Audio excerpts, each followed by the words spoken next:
그러면은 오늘 이제 이어서 천년왕국 그 진리 분별 말씀을 이제 더 나가도록 하겠습니다. 책자는 8페이지에서 봅니다.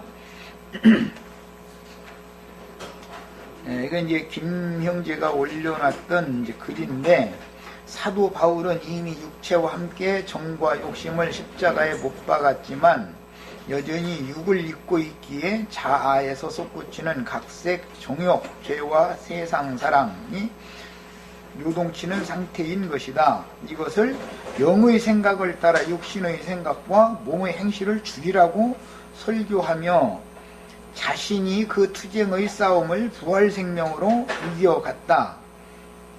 날마다 죽노라, 이 말은 날마다 십자가에서 자아 옛사람, 자아와 싸워 이기는 것을 의미한다. 이렇게 사단의 본성을 이기는 것이 왕노릇이다. 이렇게, 이건 김형제의 생각이에요. 그걸 이제 글로 이렇게 올려놨네. 그런데 여기서는 제일 중요한 것이 자신이 그 투쟁의 싸움을 부활생명으로 이겨나갔다. 이 사상은 이건 인본주의예요. 사람은 이길 수 없어요. 사람은 절대, 나를 믿는다는 것은 이건 신앙도 아닌 거예요. 내 속에서 육체의 각색 정욕들이 이 표현대로 할 때 요동을 칠 때 이기게 하시는 이로 말미암아 이길 수가 있는 것이다. 이것이 신앙인 거예요. 나 자신이 그 투쟁에서 이긴다. 이것은 신앙이 아닌 거죠. 그건 돌을 닦으면 된다. 막 절제하고 막 이렇게 결심하고 이렇게 하면 된다. 이제 이런 사상이에요. 이건 믿음이라고 하죠. 이건 신앙의 사상이 아닌 거예요. 기본적으로 이런 데에 대해서는 분별이 필요합니다. 그리고 이제 김형제가 이처럼 지적한 이기는 문제, 왕노릇에 관한 것은 지난번에 이제 자료도 다 해드리고 다 말씀을 나눴으니까 오늘은 그 부분은 약하는 거예요. 이기는 문제는 개인적인 한 방면으로서 내가 이기는 것이 아니라 주님께 철장으로 다스림을 받아서 순종을 배운 사람이나 그리스도로 말미암아 이길 수 있는 거예요. 이게 중요한 건 이거예요. 왕노릇이라고 하는 이것이 이기는 것이 왕노릇이다. 사단의 본성을 이기는 것이 왕노릇이다라고 하는 결론을 이렇게 내린 데는 인본주의 사상에서 나오는 말이다 이거예요. 이거는 자신이 그 투쟁의 싸움을 부활생명으로 이겨갔다. 이게 다 인본주의잖아요. 그런 게 아니고 이기게 하시는 이로 말미암아 이길 수가 있는 거기 때문에 이기는 자가 되려면 철장 권세를 맡아가지고 오셔서 나를 철장으로 다스리시고 복종시키시는 그분에 의해서 순종을 배운 사람이나 이길 수 있는 거예요. 그냥 내가 이기는 것은 이기는 게 아니죠. 그냥 결심한 거고, 그냥 한 3일 정도 간다고 그러는데, 사람이 결심이라는 건 작심 3일 그런 얘기가 있으니까 그것이 구원이라고 생각하면 그럴 바에면 예수님이 사람으로 오실 필요도 없고 죽고 장사되고 부활 승천하겠다, 성령을 다시 부어주시고 이런 구원의 도가 필요 없는 거예요. 그냥 내가 그냥 아이 속에서 막 가서 정욕이 올라오면 막 참고 막 이렇게 해서 결심하고 이렇게 하면 이긴다, 이런 사상이면은 이것은 믿는 사람이 아니죠, 기본적으로. 그러니까 이것은 처음 시작에 6째 날 거둔다, 7째 날 전도를 하고 그러면 이기는 자가 된다, 이렇게 할 때부터 이게 자꾸 이게 말하자면은 신앙 자체 근간이 흔들리는 그런 바탕을 갖고 있는 것을 볼 수가 있어요. 그 다음에 반드시 주님께로부터 철장으로 다스림을 받아 순종을 배워서 온전케 되는 것을 이김을 주시는 이 나로 하여금 이기게 해주셔야 이기는 것이지, 주님께서 아무리 내가 강한 것 같아도 시험 때 딱 놓고서 시험 받게 만들면 사람은 다 넘어지게 돼 있어. 사람이 무슨 재주를 이긴단 말이야. 사람이 이기는 건 그건 이기는 것도 아니고. 나도 청년 때는 지나가는 여자 안 쳐다보려고 해도 자꾸 쳐다봐지는데 어떡해. 쳐다봐지는데 그거 나 소용없는 소리야. 그 다음에 성경에서 궁극적으로 이기는 자란 7교회들 중에서 이기는 자들을 말하는 것이므로 음녀 이세벨의 교훈으로 더럽힘을 받지 않고 어린 양이 어디로 인도하시든지 즉 육신의 몸이 죽기까지 충성하며 따라가는 것, 그게 결국은 이기는 거다. 이렇게 되려면 철장으로 내 자신이 다스림을 받아서 순종이 되어진 사람이나 이게 가능하다. 이걸 말하는 거예요, 성경이라는 건들. 그 다음에 이제 이기는 자는 결국은 땅에서 구속함을 받게 마련이고 그 땅을 초월하게 되는 거죠. 그래야. 그리고 사람들 가운데에서 구속함을 받는 것인데, 참 사람 따르는 신앙, 그리스도를 따르는 신앙, 이것이 구분이 딱 돼야 되잖아 벌써. 그 다음에 김영재가 또 이어서 글쓰기를 일곱째 날의 사람 즉 하나님의 사도요 군사된 자가 복음을 전파하는 것은 주를 위하여 하는 것만이 아니다. 외면적으로는 주를 위한 것처럼 보이나 실제는 자신의 유익을 위하여 안배하신 하나님의 지혜다. 이것은 이제 일리는 있는 말이에요. 이것이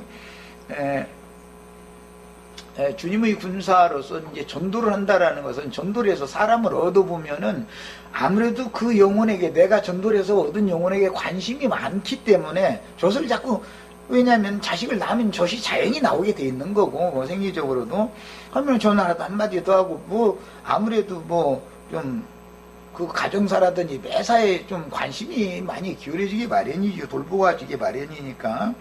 그렇게 하면 그것이 억지로가 아니고 기뻐지잖아. 자꾸 기쁘잖아. 뭐 세상에서도 자녀를 낳아서 젖 먹이고 아이가 이게 뭐 똥 싸고 오줌 싸고 그래도 그게 이쁘잖아. 똥 싸는 게 귀찮고 오줌 기저귀 갈아 채워주고, 응?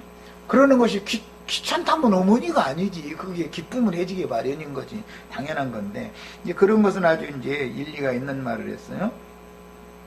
그 다음에 아무리 진리를 알고 있어도 입을 다물고 있다면 절대 온전한 구원을 이루어가지 못한다. 근데 이제 여기서는 약간의 뭐가 필요하냐면, 전도를 하는 은사만이 있는 게 아니고, 은사는 각양이기 때문에 꼭 전도만이 하나님의 일을 한다라고 생각하는 것은 좀 편협한 생각이죠. 여러 가지 방법으로 이제 하나님의 일을 하는 거니까 이렇게 좀 이것은 넓히면 될 것 같아요. 그 다음에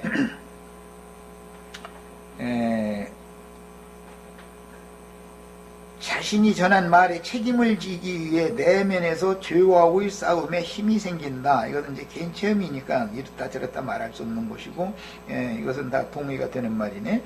나팔소는 전장의 맨 앞에 선다. 스스로 본을 보이는 실존적 삶이 조성된다는 말이다. 그 다음에 소극적으로 전장의 말미에서 싸우는 자는 사단의 밥이 되고 만다. 이런 것을 그 뒤에서 싸운다, 앞에서 싸운다라고 하는 말을 할 때 말씀을 이렇게 전파하는 사람만이 앞에서 싸운다고 생각하는, 이거는 좀 생각이 좀 편협한 거예요. 말씀 전파를 하지 않아도 교회 내에서 같은 모임에서 이게 교회를 같이 세우고 동역하고, 그 다음에 마음으로, 그 다음에 영으로 동역하고 하면은 다 앞서서 다 싸우는 자들이 되는 것이다. 이제 이렇게 해야 넓혀진 사람이 되겠죠. 그 다음에 그래서 한 달란트 받고 땅에 묻어준 자는 구원에 실패한다 그랬는데, 이 말도 지금은 내가 듣기로는 말을 많이 바꿨다고 이제 어느 설에 들었는데 다행이에요.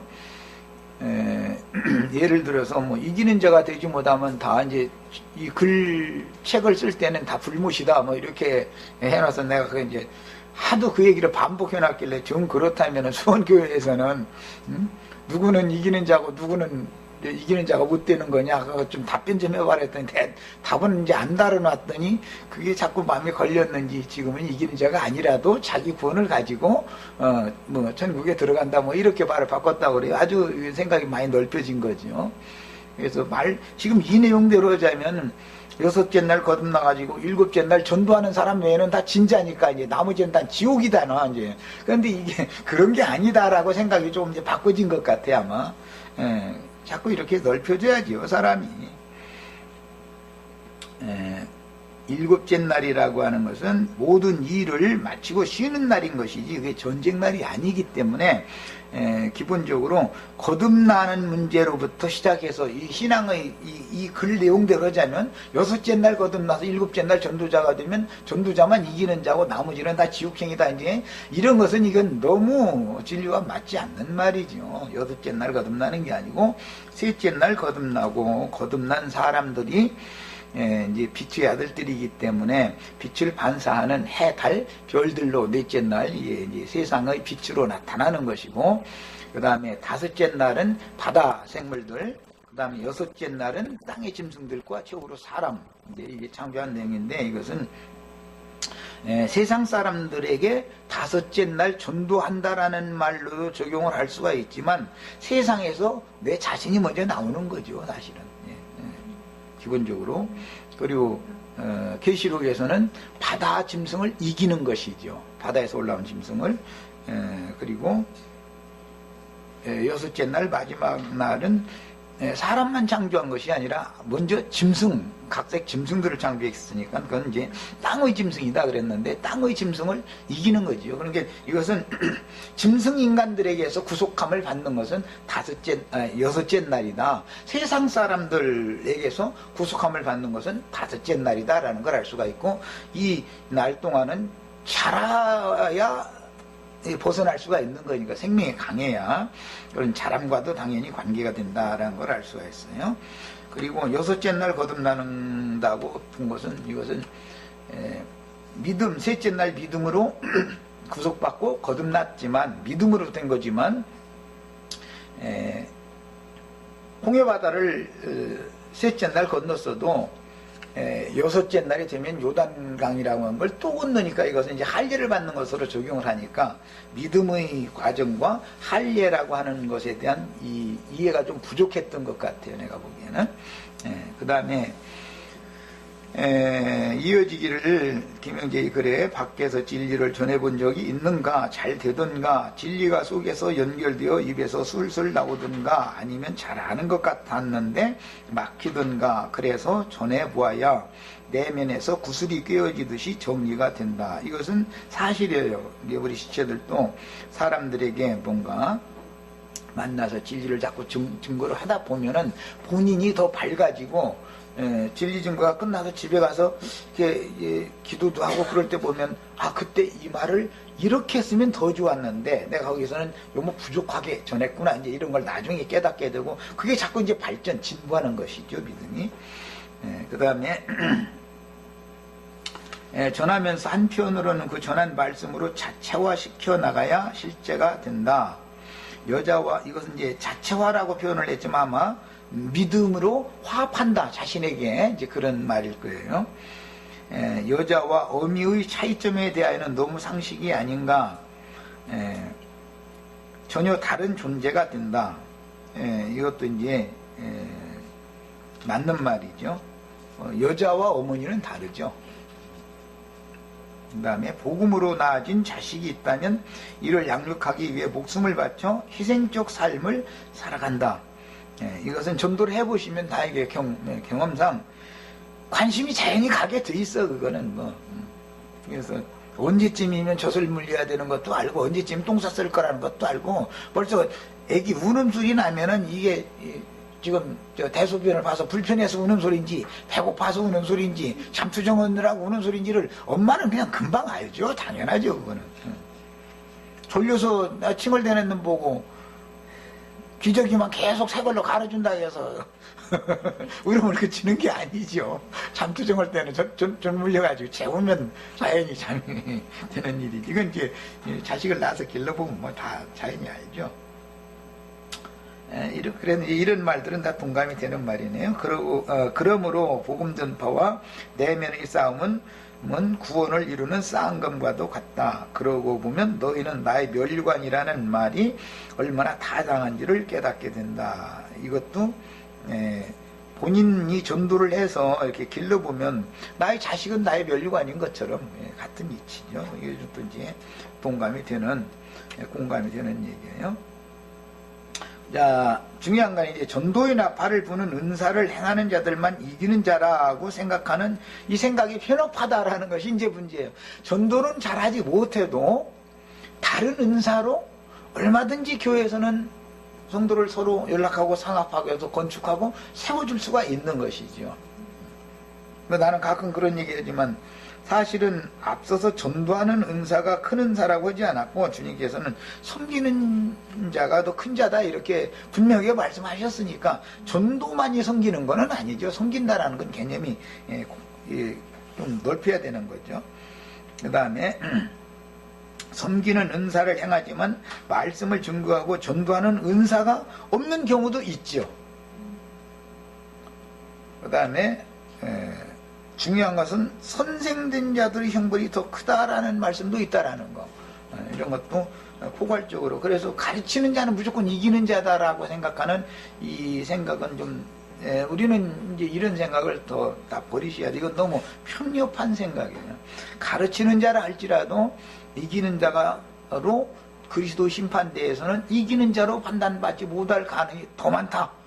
가르치는 자가 이 땅에서 가르치는 자들이 자기 자신을 지킬 뿐 아니라 교회에서 사람을 편적되이 보고 사람을 차별하고 하지 않고 공평무사하게 이 교회를 인도한다는 게 쉬운 일이 아닌 것을 아셔야 돼요. 왜냐하면 뭐 나는 그 농담으로 이제 하는 소리지만 무슨 집사님, 무슨 권사님 이런 분들이 그래도 이제 언제나 그런 분들이 좀 이제 연륜도 있고 하다 보니까 이제 재력이 있게 마련이죠. 가서 뭐 저 목사님 나오시라고 뭐 또 뭐 형제님 나오시라고 해가지고 뭐 음식이라도 맛있는 걸 자꾸 사주고 이렇게 했으면은 아무래도 사람이기 때문에 그쪽으로 마음이 자꾸 아무래도 편벽되지 않으려고 해도 인간은 그럴 수밖에 없는 거예요. 그런 거 자체를 거부하고 우리가 그러면 일요일날 다 모여서 그러면 고기를 몽땅 사다가 같이 먹자 이렇게 해야 되는 거거든. 인도자라면 당연히. 그런데 그렇게 하면은 또 그게 그 대접을 하고자 했던 그 권사님이나 이런 분들이 마음에서는 속상하지요. 그것도 이해가 돼요. 왜냐하면은 사람 마음을 말이야 모르고 그게 무한을 줬다 이렇게 생각할 수가 있잖아요. 그런데 인도자의 위치가 되어지면은 공적으로 어떤 말을 할 말이 있고 못할 말도 있는 거고 또 들었어도 안 들은 채 그냥 한 걸로 그냥 넘어가야 되는 그런 것이 더 많아야 되는 것인데 한 사람 한 사람한테 일일이 다 반응하다 보면 나중에 우리 저 집에 저 돼지 지금 새끼 날라고 한다고 목사님 축복해달라 이렇게까지 나가면 이제는 성경 읽을 시간 없게 돼요. 그건 목회가 아니죠. 그건 이제 일이 돼버리는 거죠. 이런 것도 잘 이제 고려를 해야 됩니다. 그래서 나는 아예 어떤 지체가 누가 뭐라고 해도 전화를 생전 나한테 전화 받은 사람 한번 손 들어봐. 난 전화를 안 해. 그러니까 나한테 전화 받을 생각을 말라고. 본인 가정사의 문제는 본인이 해결해라 말이야. 내가 만 돈이나 있으면 이렇게 그냥 좀 줘가면서 해결하라고 하면 되는데 그럴 입장도 못 되는데 전화하면은 막 힘든 얘기 서로 하고 막 이렇게 해서 좀 뭐 나도 그래서 조금 더 기다려봐 좋은 일이 있겠지 자꾸 해봐야 그 얘기인데 그 얘기 한마디 해준다 해가지고서 문제가 해결되는 게 아니잖아. 주님께로부터 온 것은 주님이 해결을 해야 되는 것이고 본인이 지혜롭게 인생을 사는 걸 자꾸 배울 수밖에 없는 거죠. 그 다음에 이제 아담과 하와가 사단의 미혹에서 패배한 일부터 성경은 시작된다. 이제 김영재가 이제 이렇게 말을 이어갔어요. 누가 하나님의 기쁨이 되는가? 시험에서 이긴 자이다. 그랬는데, 이 시험에서 이긴 자라는 것은 예수님이 사역을 하기 전에, 마귀에게 이끌려 광야로 나가서 40일 동안 금식한 다음에 마귀에게 3가지로 시험을 받은 거잖아요. 그래서 창세기에서는 보암직하고 모음직하고 지혜롭게 할 만큼 탐스럽게 보였다. 이게 3가지거든. 그 3가지가 인생사의 모든 것이 거기에 다 함축적으로 돼 있는 건데 이걸 다 이겨야 된다는 거거든. 그래야 전도. 그걸 이겼기 때문에 예수님이 복음 전파를 시작했었던 거 아니야. 전도자라는 건 다 이제 그런 과정이 필요하죠. 그 다음에 뭐 여기 보니까 아브라함의 모리아 제단은 분명히 하나님이 아브라함을 시험하사이다. 이 시험은 단순한 믿음의 시험이 아니고 이제 최후의 확증을 위해서 한 시험인데, 이것은 약속으로 주신 그 아들이 이제 청년이 됐을 때 모리아산에 바치라 그래서 제물로 바친 거, 이것은 하나님의 믿음은 이런 믿음이다라는 걸 말하는 거예요. 하나님이 그 아들 예수를 십자가 지단에다가 자신을 위해서 바친 것에 대한 상징이 되는 것이지, 내가 이 믿음을 가졌으니까 나는 이긴 자다 이렇게 하면은 이거는 안 되는 거죠. 하나님께서 그 믿음을 주시라고 기도를 하고, 모든 이런 그 큰 믿음이라는 것은 모두 계시를 통해서 하늘로부터 주어져야 되고, 우리는 받은 하늘이 주신 믿음을 가지고 믿음으로 행하는 거, 믿음으로 사는 삶을 사는 걸 교회 생활이라고 하는 거, 이거 이제 경배 예배 생활이라고 그러는 건데, 이것이 모리아산 제단 쌓는 생활이다 표현을 이렇게 하는 건데, 여기에 대해서는 지금 좀 오해가 좀 있는 것 같아요. 그 다음에 여자는 해산함으로 구원받는다. 해산은 십자가라고 주님이 스스로 설명하셨다 그랬는데, 해산의 고통이라는 것이 이제 십자가라는 말은 맞지만, 이제 이렇게만 말을 하면은 이거는 너무 객관적이고 피상적인 어떤 말이 될 수가 있는데, 해산 고통이라고 하는 것을 십자가라고 할 때, 이것은 기본적으로는 나를 전도했던 그분이 얼마만큼 많은 그 시간, 뭐 재물 또는 그 애정 이런 것을 얼마만큼 많이 쏟았는가를 이제 본인이 자식을 낳아보면 알죠. 그것은 본인이 전도를 해보면 알죠. 예수님도 사실은 해산하러 오신 건데, 많은 사람들을 이렇게 얻는 것이 목적이 아니었고, 사실은 사역자들을 얻는 것에 많은 중심을 두고, 사역의 목표를 일꾼들을 세우는데 사역의 목표를 두고 하셨지, 많은 군중을 얻어서 어떻게 자기가 왕이 되고자 하는 그런 사역을 목적으로 한 게 아닙니다. 이 점에 있어서 지금 좀 생각들을 넓히셔야 돼요. 그러니까 어떤 모임에 많은 군중이 모이느냐, 많은 사람이 모이느냐, 어떤 일이 있을 때 어느 편에 누가 더 많이 가냐, 이제 이런 것 때문에 사람이 흔들리면 안 되죠. 진리가 누구에게 있느냐, 진리를 따라 우리는 믿는 거지. 그 인간 사이에 어떤 것을 자꾸 교회 생활에 개입시키면 안 되죠. 그 다음에 해를 입은 여자는 이제 계시록에서 전사들을 낳았어요. 용의 군대와 싸워서 이긴 자들을 해를 입은 여자가 낳았죠. 해를 입은 여자라는 것은 계시록에서는 성령과 신부다, 이제 저울은 그렇게 표현을 했고, 히브리서에서는 하늘에 기록한 장자들의 교회다 이렇게 표현을 했어요. 세속교계는 바다에 앉은 여자라고 그러지 해를 입은 여자라고 하지 않죠. 이제 이런 성경의 용어 표현이 이렇게 대비되는지를 아셔야죠. 그 다음에 남자들은 전도로 자신을 이제 구원하는 겁니다. 남을 구원할 뿐 아니라 디모데전서 4장 16절에 보면 네가 전하는 그 말로 많은 사람들과 너 자신을 구원할 것이다 이렇게 돼 있어요. 전도자는 남을 전도하는 것만 관심을 갖지 말고 자신이 전도하는 말을 통해서 자신의 구원도 받아야 되는 것이죠. 먼저 자신에게 가르치고 나서 남을 가르칠 생각을 해야 되는데, 대부분은 어떤 경우 전도자들이 남을 자꾸 가르치려고만 하고 이렇게 하다 보니까는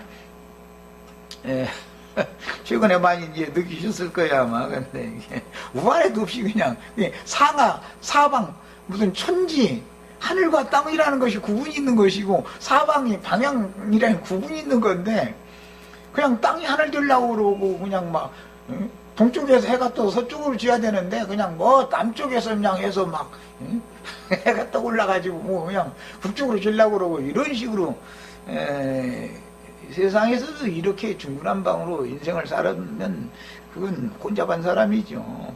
더구나 교회 생활을 하는 데서는 이게 얼마나 중요한지 몰라요. 질서를 모른다는 건 안 되는 거예요. 하나님이 정해놓은 어떤, 내가 싫어도 왜 그런 사장 밑에 내가 들어가서 밥벌이를 하게 만드는지를 알아야 되는 거예요.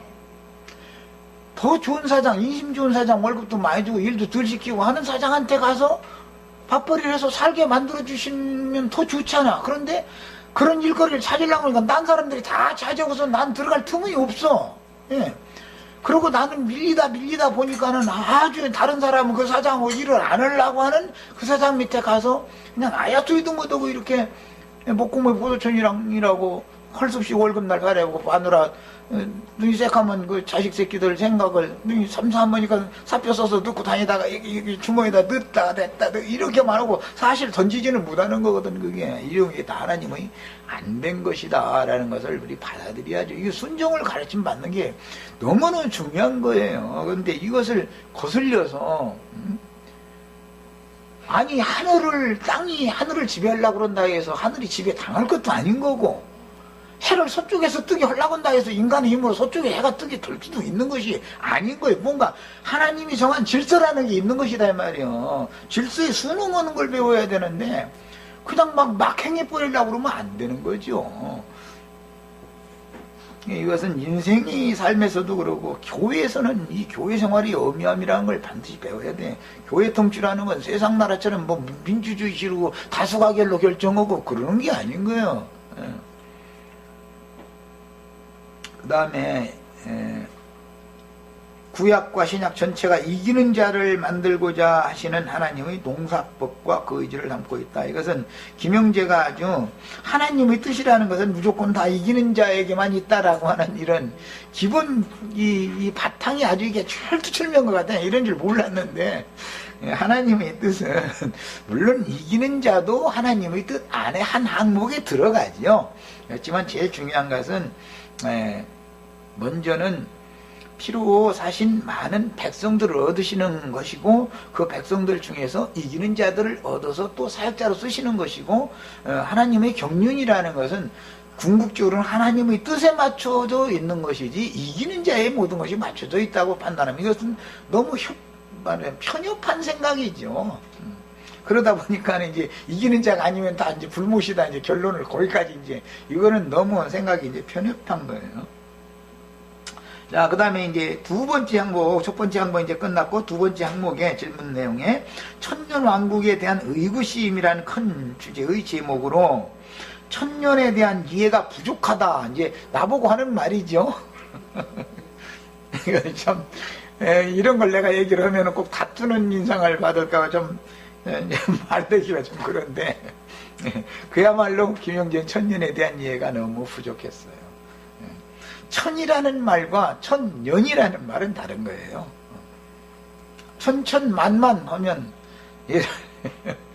천천만만의 천사들 얘기하면 천사들의 수가 그렇게 인간으로는 헤아릴 수 없이 많다, 그렇게 해석을 해야 맞는 것이지, 배우고 본받아서 온전케 된다 그럼 천천만만의 천사가 뭘 어떻게 배우고 어떻게 해서 온전케 되겠어요. 이게 어떤 용어를 해석을 할 때 임의로 어떤 걸 이렇게 확정해버리면 많은 문제가 발생할 수 있다라는 것을 이제 반드시 깨달아야 되는 거죠. 천년에 대한 이해가 부족하다라는 이제 상세한 글에 너무도 상식적인 말이지만 성경은 안팎으로 쓰여졌다고 한다. 문자와 그 안에 감추인 속뜻이 따로 있다는 말이다. 한마디로 비유와 상징을 이해 못하면 죽은 글자에 불과하다. 이것이 지금 본인은 천년이라는 걸 정확하게 알고 있는데 나는 천년이라는 것을 모르고 있다고 지금 이게 기본적으로 그렇게 판단하고서 하는 말이잖아요. 이 김영재는 천년에 대한 이해가 너무 없는 거예요. 내가 보기에는 말하자면 본인의 그런 해석에 의존하려고 그러는 것이지 성경의 흐름에 맞춰서 자신의 생각을 다 내려놓고 이렇게 이해를 하려는 그런 자세가 안 돼 있는 걸 알 수 있어요. 그래서 의문은 죽이는 것이요 영은 살리는 것이라 했다. 성경의 숫자는 액면이 아니라는 말이다. 사람의 이름도 지명도 다 뜻하는 바가 있다. 성경에 예외가 없다. 자, 이것은 맞습니다. 그런데 이제 중요한 얘기들이 나와 보면, 예를 들면 짐승의 수요 사람의 수인 666이나, 이 말은 하나님의 신이 떠난 모든 육체들, 하나님의 신이 함께하지 않는 자들은 총칭해서 666이라 계시록에서 이제 결론을 이렇게 했어요. 이것은 여섯째 날에 창조된 사람에서 기인된 것이라는 걸 알 수 있고, 6이라는 숫자를. 자, 그런데 그 사람에게 이제 하나님의 구속을 통해서 위로부터 거듭난 사람은 육에 해당되는 사람이 아니다. 팔에 해당되는 사람이죠. 부활 생명을 하려야 되니까. 6일날은 창조하시고 7일날 일을 마쳤으니까 쉬고 나서 안 쉬고 첫날 제 8일날 새 창조를 하는 거니까 여기 요 새 창조부터 새로 시작해야 된다는 것에 대한 이해가 지금 좀 없는 것 같아 보니까 이 전체적인 숫자를 이해하는 데 있어서도. 그 다음에 우리 거듭난 영혼들은 8로 숫자를 말한다면 8로 계시가 되어지는 것이고, 여전히 6 안에 있다라고 하면은 옛사람이다라는 뜻이죠. 하나님의 신이 떠난 모든 사람들을 짐승이라고 하는 거니까.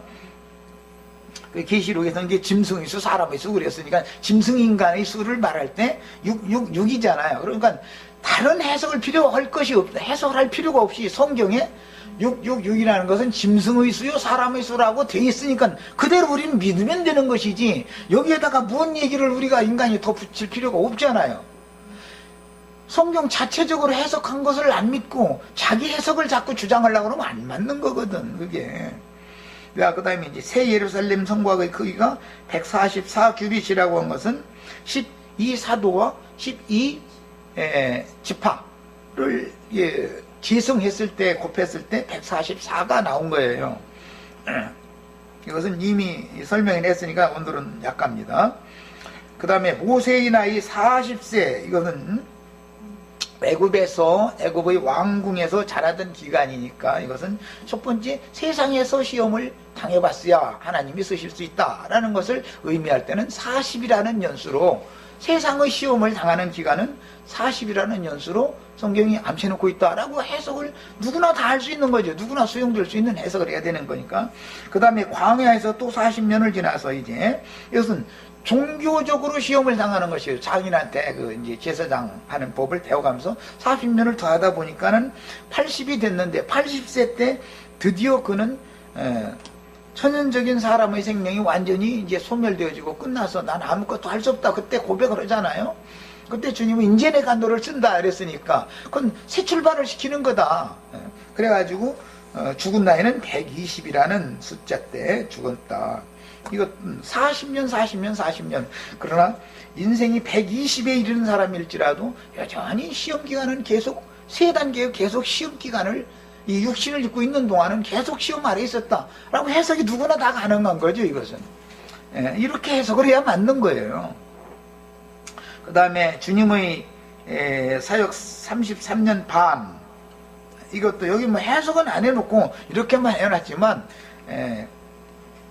30세 때 돼야만 제사장이나 대제사장이나 왕은 30세가 돼야 등극을 하도록 돼 있잖아요. 그럼에도 실제 이스라엘 역사에서는 왕이 30세 되기 전에 왕위에 등극한 사람이 수없이 많아요. 왜냐하면 아버지가 일찍 죽으면 자식이 자라지도 않았지만 왕이 앉혀야 되잖아요. 그 씨를 이렇게 유전시켜야 되니까. 그러나 이제 요셉이 30세 때 애굽의 총리가 된 거, 그 다음에 다윗이 30세 때 왕이야. 소년 다윗이 골리앗을 이기고 그 왕의 자질을 갖춘 기간을 거쳤지만 실제로 헤브론에서 왕에 등극한 것은 30세 때 등극을 했고, 그런 것을 보면은 예수님이 대제사장으로 왕으로 등극할 수 있는 나이가 됐을 때 그때 드디어 이제 사역을 시작한다. 그런데 왜 3년 반을 사역을 했을까? 이것은 이제 7이라는 숫자가 7일, 7년, 70년, 70일에 이렇게 확대 해석이 되어지지만 그 마지막 한 일이라고 하는 7년의 전반부를 예수님이 3년 반을 사역을 하고 나머지는 성령께서 매 세대들에게 행하신다. 예수님이 이루신 모든 것들은 성령이 오셔서 우리들에게 적용시켜주는 기간, 이걸 합쳐야 한 일회가 되기 때문에 이제 이렇게 적용을 하는 거예요. 그 다음에 아브람 집에서 길리운 자 318명, 이것도 무슨 뜻이다라는 건 없이 그냥 이렇게 그냥 막연하게 이렇게 말했는데, 318명이라는 것도 힘없는 족장했던 아브람이지만 그 집에서 318명의 사병을 이렇게 기를 수 있었었다. 그 말은 이제 영적으로 적용하자면 주님께서는 감춰둔 어떤 그분의 일에 쓰실 수 있는 사명자들을 충분히 필요한 만큼 양성해서 필요할 때 적재적소해서 사용하실 수 있다. 그것은 318명의 아브라함 집에서 길리고 연습된 자들로 이미 예표가 나와 있다. 이 정도로 해석하면 족한 것이지 318명이 무슨 뜻이다. 이것은 성경에 해석이 없는 이상은 우리는 더 이상의 해석을 하면 안 되는 거죠. 하나님의 집, 아브라함의 집은 하나님의 집을 상징하니까 매 세대마다 하나님의 집에서는 온 세상에 전도를 하고 악의 영들을 대항해서 이길 수 있는 전사들을 하나님의 집에서는 온 지구상에 있는 모든 교회들을 통해서 길러내신다. 우리는 이 정도 해석을 해야만 맞는 거라고요. 그래야지 우리 뭐 예를 들어서 누가 뭐 댓글이든가 나영재님한테 가면 다 이기는 자 되느냐 이제 이런 얘기가 나오는데, 그런 해석은 그런 말 한다는 것 자체도 너무 편협한 생각이고, 하나님은 온 지구상에 당신의 교회를 경영하시는 분이니까, 교회라고 하는 것은 우리가 얼굴을 만난 적이 없는 어떤 사람도 주님의 몸된 교회 안에 있는 지체죠. 우리를 만나지 한 번도 본 적이 없는 사람이라도 주님의 입장에서 모든 걸 생각해야지. 우연찮게 뭐 안을 얘기인데 하는지 모르겠네. 그 뭐 어떤 형제님 그 어려운 사정 얘기를 내가 하면서 내 낯을 봐서 이게 안말 필요다 그러는데, 내가 우선 빌려서 이렇게 해드렸지만 교회에서 좀 협력을 좀 해다고 이래놨더니 이렇게 하더니 말이야, 그분은 말이야 형제가 아니라고. 이런 생각을 하면은 벌써 교회를 보는 관이 나하고는 너무 다르고, 이건 수준이 너무 어리기 때문에 거기서 내가 두 번 다시 얘기를 할 수가 없었어요. 한 번도 나를 대면에서 만난 적이 없어도, 오스트레일리아에서 살아도, 예를 들려 저기 페루에서 살아도 주 안에 있는 형제 자매들일 수가 있는 거예요. 한창 우리와 만나서 같이, 그래도 양문이들에게 말씀을 나누고 가르쳤던 장로 형제가, 형제님이 어떤 형제라고 불러가면서 그 형제님 이런 어려운 사정이 갑자기 있다고 그런다. 얼마나 많은 고심을 하다가 이런 전화까지 했겠는가. 난 많은 걸 생각해서 나도 어려움을, 인생을 살 때 그런저런 경험을 많이 겪은 사람이라, 그게 막막할 때 누군가는 어쨌든 고비를 넘겨줘야만, 시간이 말해주는 거, 이제 그 고비는 어쨌든 죽게 생긴 상황은 넘어가야 될 거 아니야. 그 다음에는 시간을 벌면은 스스로 사는 길을 찾기 마련이거든. 이것은 세상 사람도 그걸 해야 되는 건데, 그런데 나 생각이 너무 다르다라는 걸 내가 깨닫고, 이에 대해서는 더 이상 얘기하면 안 되겠고, 이건 내 개인이 지어야 되는 짐이구나, 나가 이렇게 판단해서, 물론 이제 해결을 했지만, 앞으로는 교회에서 어떤 하는 일은 교회가 책임을 져야지, 인도하는 형제의 자식들에게 세상사를 말하는 것도 아니고 교회 일을 하는데 자식들한테 부탁해가 내가 무슨 돈을 갖고 있는 사람도 아니고 이런 걸 해결하게 하고 이렇게 하면은 이건 사실은 아름다운 교회 생활이라 할 수가 없습니다. 예.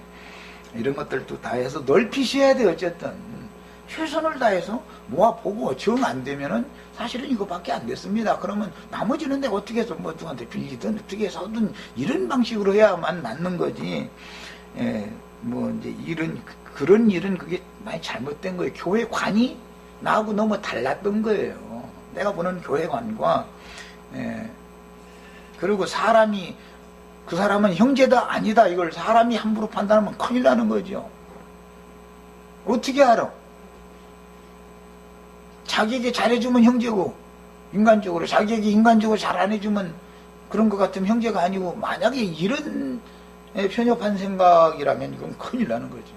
주님 앞에서는 그런 어떤 한마디 말들이 그리스도 심판대에서는 반드시 책임 추궁이 따르는, 책임을 져야 되는 문제라는 거예요. 세상에서도 어떤 말 한번 잘못하면 책임을 지게 책임 추궁이 나중에 따라오게 되는 건데, 교회 안에서 어떤 말을 지망지망 함부로 하면 절대 안 돼요. 이번 애들 많이 배우셨을 거예요. 서울 지자들 특히. 저 지난번에 마영재님 그 잔치 있기 전주에 내가 교회 전체 회의를 진행했을 때, 그 분위기, 그렇게 하던 살벌하던 그런 상황을, 그런 태도가 마땅한가를 생각해야 되는 것이고, 엊그제 지난 일요일날 그런 태도가 그게 과연 마땅한가 말이야. 이런 것들 배워야 돼요. 꼭 좋은 점만 배우는 게 아니야. 낸들 입이 없어서 귀가 없어서 안 들리고 할 말 않겠어요? 공적으로는 더 이상 내가 말하면 안 된다. 시끄럽지 않게 그냥 가만히 있는다. 차라리 이게 낫다. 최선을 다해서 피해갈까 피해가가면서 이렇게 하려니까 힘드는 거예요. 이게 사실은 뭐 이런저런 얘기가 다 나왔는데, 그리고 뭐 큰 물고기 153마리, 이것도 뭐 모나미 볼펜 사장님이 이거 이제 여기에 은혜를 받아가지고 뭐 모나미 볼펜 153 그 회사 이것 때문에 지래가지고 성공한 거 아니에요. 그래가지고 날마다 간증했었던, 요즘에는 잘 이제 그 이게 잘 내가 그런 라디오 이런 걸 잘 안 들으니까 그런지 안 하시더만. 갈릴리 바다의 그 바다라는 것은 종교적인 세상을 상징하는 거예요. 지중해 바다라는 것은 이제 이 전체적인 우주의 이 세상을 상징하는 거라면, 갈릴리 바다라는 것은 이제 종교적인 세상을 상징하는 건데, 거기에서 큰 물고기라고 하는 것은 종교적으로 큰 일에 쓰임 받을 수 있는 이제 그런 제목이 되는 사람들이다, 이렇게 해석이 가능하고, 왜 153마리냐 이제 이 말을 지금 여기 지적하고자 한가 봐요. 나도 모르겠어요. 153마리가 잡혔으니까 153마리였겠죠.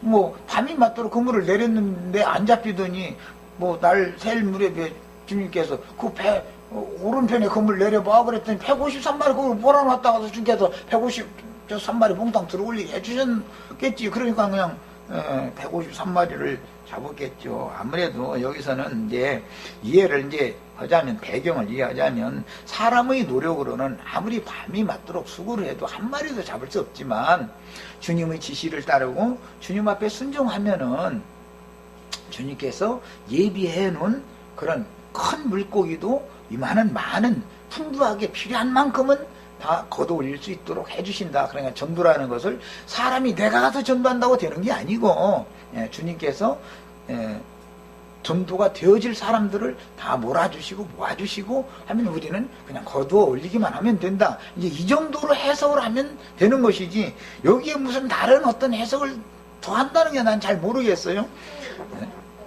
네? 그러니까 말이요, 여기에 무슨 숫자의 의미를 자꾸 둔다 해가지고 이걸 저 파고 들어봐봤자 결국은 거짓말밖에 더 하겠냐고. 그러니까 성경을 이해할 수 있는 범주 누구도 다 수용이 되는 그 범주 안에서 기록된 문자 자체를 믿는 바탕에서 영해를 해야 된다, 이런 말이에요. 아이, 크게 쓰임 받는 물고기를 걷어 올렸다, 그 말은 그런 여러 가지 의미가 있지만 왜 153마리냐 지금 이것을 말한다 이 말이잖아. 이런 식으로 하고 들면 성경이 없는 말 하게 해야 될 거 아니야 결국은. 이렇게 결국 쓰면 이런 하나님의 본성, 오는 살찌다, 삼은 강화되다니까 하나님의 본성으로 강화된 자들, 이렇게 하더라고요. 글쎄 그것은 김영재가 자기가 주장하는 말이 성경에 그렇게 해석이 돼 있으면 그게 이해가 되지만 사람의 말이 무슨 소용이냐, 난 이 말이야.